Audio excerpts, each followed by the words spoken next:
యాంట్లాయిన్ అంటారు.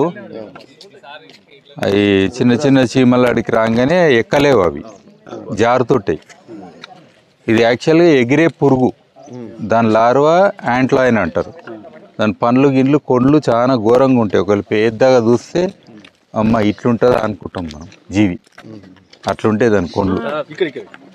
ఇవి ఈ హోల్స్ ఉన్నాయి కదా అనే పురుగుది, ఇందులోకించే మనకు శాండ్ అనేది వస్తుంది, క్వార్ట్జ్ అని ఉంటుంది.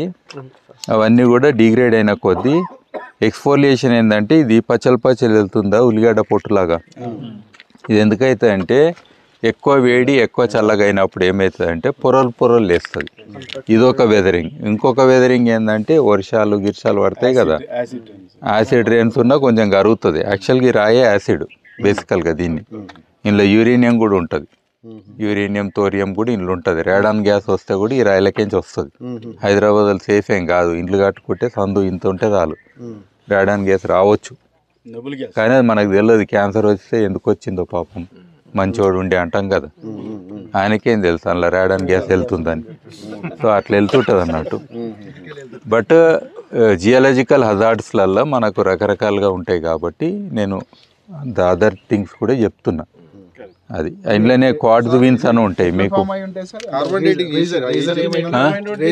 ఇది ఏమవుతుందంటే ప్లూటోనిక్ ఇగ్నియస్ రాక్ అంటాము. ఇది ఏంటంటే 3 రకాల రాళ్ళు ఉంటాయి. ఒకటేమో రాయి లావా తోటి బయటకు వచ్చేది, అది బెసాల్ట్. మీరు షిరిడి గిరిడి పోతే నల్లరాయి ఉంటుందా, అది బెసాల్ట్ బేసికల్గా. అంటే ఇది ఒరిజిన్ తోటి వచ్చేది, లావా తోటి వచ్చే రాయి ఇది. ఇది ప్లూటోనిక్ అంటే లోపలనే వచ్చి ఆనే ఆగుతుంది. మీకు మైసూర్ పాక్ లెక్క అయితేనేమో బెసాల్ట్ అంటే పూర్తి గాలికి ఎక్స్పోజ్ అవుతుంది. ఇది బయటికి రాదు, లోపల దాకా వచ్చి ఆనే గడ్డ కడుతుంది. మరి ఇవాళ బయట ఎట్లుందంటే ఉన్న మట్టి కొట్టుకోపోయింది. మిలియన్స్ ఆఫ్ ఇయర్స్లో ఏమైందని అంటే ఇప్పుడు రాళ్ళ మీద రాళ్ళు ఉన్నాయి, ఎట్లున్నాయి మీరే పరిశాన్ అయితే. అంటే ఇది లోపల ఫామ్ అయినప్పుడు ఆ జాయింట్లు అట్లనే ఉంటాయి. ఈ మట్టి అంతా పోయిన కొద్దీ రాయి మీద రాయి తేలింది, ఎవరో తీసుకొచ్చి పెట్టలేదు. మనం ఊహించుకుంటాం ఎవరో పెట్టిరేమో ఎందుకు ఇట్లున్నాయి అని అనుకుంటాం. అట్లా కాదు, మట్టి అంతా కొట్టుకుపోయినాక రాయి మిగిలింది. సో ఇది one of the most Deccan పీఠభూమిలో మనకు most stable area is Hyderabad. అందుకే సెంట్రల్ గవర్నమెంట్ డిఫెన్స్ రిలేటెడ్వి ఎనీవే ఎనిమికి దూరము, డిజాస్టర్స్కి దూరం, భూకంపాలకు సేఫ్ జోన్. ఈ రాయి కూడా ఒకటి కారణం మనకు సేఫెస్ట్. అంటే ఇండ్లు కూలే ఛాన్స్ తక్కువ. మీరు పునాది ఎట్లా వేసినా కానీ అర్త్క్వేక్ రావు, అవి చిన్న ట్రిమర్స్ వస్తాయి అంతేగాని పెద్దవి రావు. సో అంత సేఫ్ మనకు హైదరాబాద్. సో జియాలజికల్గా ఇక్కడ ఉన్న ఫార్మేషన్స్లో ఫారెస్ట్ అంటే ఓన్లీ చెట్లు కాదు రాళ్ళు కూడా అని గుర్తుపెట్టుకోండి. రాళ్ళు, సాయిలు, చెట్లు అన్నీ కలిపితే బయోటిక్ అబయోటిక్. ఇది ఎంత ఫారెస్ట్ అమ్మా? అదే ఓ చాలా ఫారెస్టే, రిజర్వ్ ఫారెస్ట్ కాదు కాదు, నల్లమల్లెలే గిరాయి దొరకది. ఇప్పుడు ఇది అంటే ఇట్లా రీసెర్చ్ చేసిరా సార్ లేకుంటే జస్ట్ దీన్ని ఎట్లా డిసైడ్ చేశారు? ఎవరు? ఇప్పుడు ఈ బండ దీని చరిత్ర. నేను సైంటిస్ట్ని కదా, మీరు దాన్ని రీసెర్చ్ నేను భూగర్భ శాస్త్రం చదివినోని, ఇంకా నాకు ఎక్కువ తెలుసు. బుట్టి చెప్పలే. ఇక్కడ సేమ్ ఇదే ఉంటుంది, మొత్తం ఎక్కువ ఉంటుంది అంటే యూజ్ ఉంటుంది. ఇది దీంతో ఇండ్లు కట్టుకోవడము, కంకర.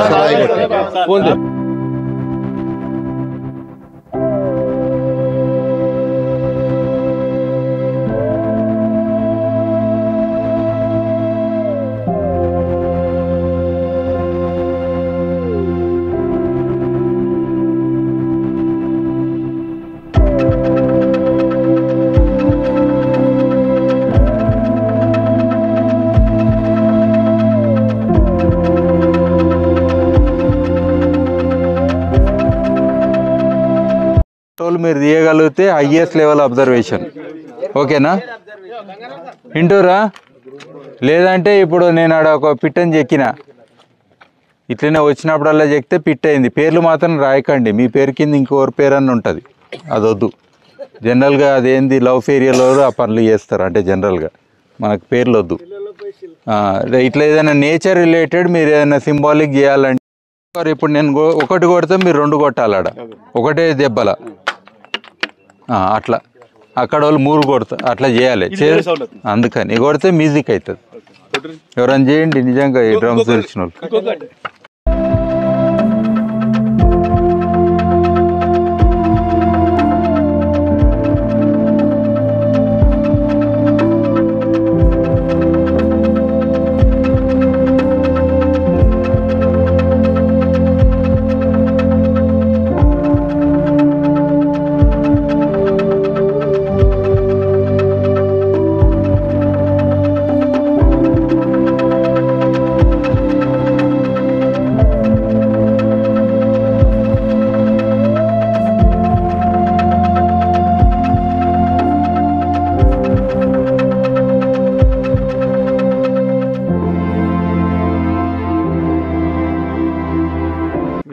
ఈ లెవెల్ ఎగురితే వర్షానికి సూచన వర్షానికి సూచన ఈ లెవెల్ ఎగురితే మొత్తం గుంపు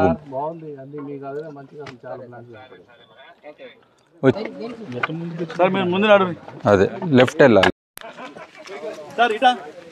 లెఫ్ట్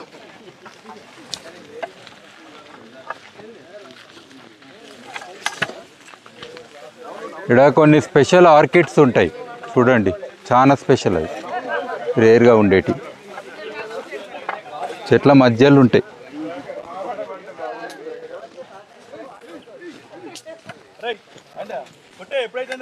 తెలుసుగా అల్లనేరేడు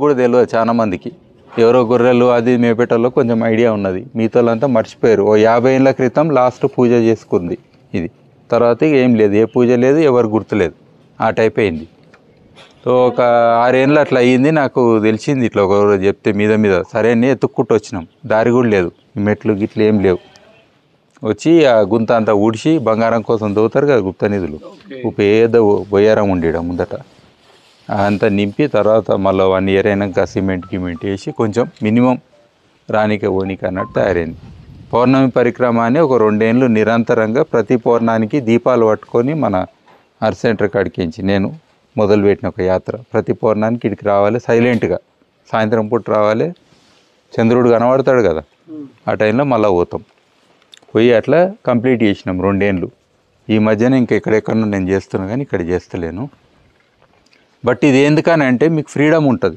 ఫస్ట్ ఒకటి నేచర్ కనెక్ట్ అవుతారు స్పిరిచువల్ కనెక్ట్ అది మీ ఇంటర్నల్ అది ఎంత కనెక్ట్ అవుతారు అనేది బట్ 2 కనెక్షన్స్ కావాలి ఆ కాన్షియస్నెస్ కావాలని అంటే ఇలాంటి ఒక నేచర్ ఉన్న ప్లేస్కి మామూలుగా గుళ్ళు పోతే గంటలు గింటలు లొల్లి అన్నీ ఉంటాయి కదా మైక్లు పాటలు ఒకటే పాట 100 సార్లు వినాలి అవన్నీ ఉంటాయి బట్ ఇక్కడికి వస్తే మీకు ఇష్టమైనట్టు శివుడు అనేది ఏంటంటే మంత్రాలు గింత్రాలు అవసరం లేదు మీకు నచ్చినట్టు మీరు ఏమైనా చేసుకోండి అనేది లాజిక్ ఉంటుంది అనేది ఒకటి ఇంకోటి కూడా సో ఆ ఫ్రీడమ్ అనేది ఉంటుంది ఎవరి భక్తి భావన అలా ఉంటుంది అనేది కూడా ఒక లాజిక్ ఓకేనా అందరు కళ్ళు మూసుకొని ఒక 2-3 నిమిషాలన్నా సైలెంట్గా ఉండండి మీ ప్రతి శ్వాసని ఆక్సిజన్ లోపలికి పోయినట్టు ఆ చల్లదనము ఆ స్మెల్ అరోమా అది ఉంటుంది కదా అది ఫీల్ కండి ఇన్హేల్ ఎక్స్హేల్ అయినప్పుడు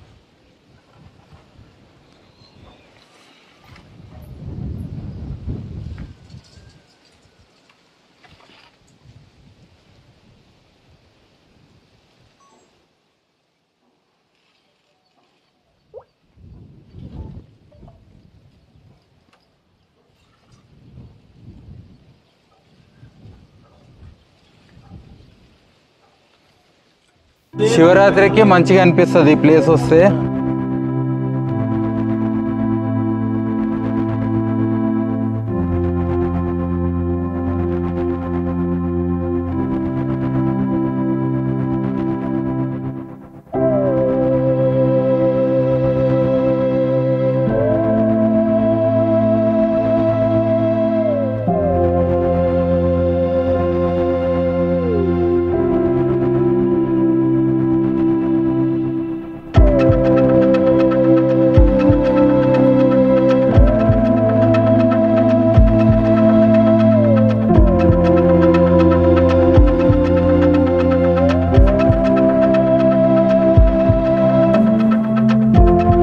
మేము ఫస్ట్ వచ్చినాడు పాకుట్ట చెట్లలోకించి వచ్చినాం.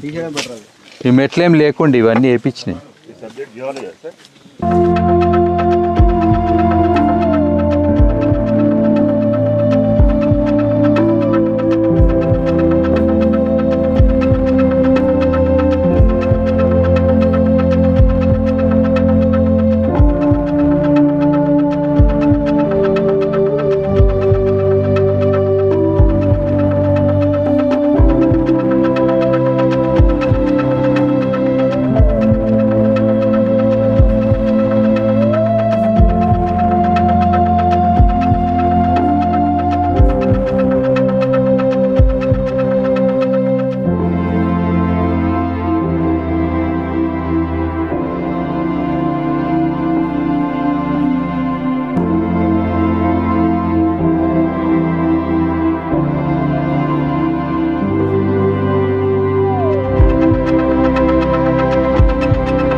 ఇదైతే సీతాఫల్ కానీ ఇది వేరే వీడ్. అది నాకు పారాసైటిక్ అంటాం కదా, కానీ బ్యూటిఫుల్ ఉంది కదా, బ్యూటిఫుల్ ఉంది. ఇది పారాసైటిక్ కంప్లాంట్. ఈ తీగ డేంజర్ చూడండి, కాళ్ళకు అడ్డం పడుతుంది. ఈ తీగ డేంజర్. దీంతో బుట్టలు అల్లొచ్చు అనుకుంటా, దీంతో బుట్టలు గిట్టలు అల్లొచ్చు.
ఒకటి సహజంగా వస్తుంది. జనరల్గా ప్రతి బావి కాడ వెనకటికి ఇట్లా పొలాలు ఉంటాయి కదా, ఇది బావి.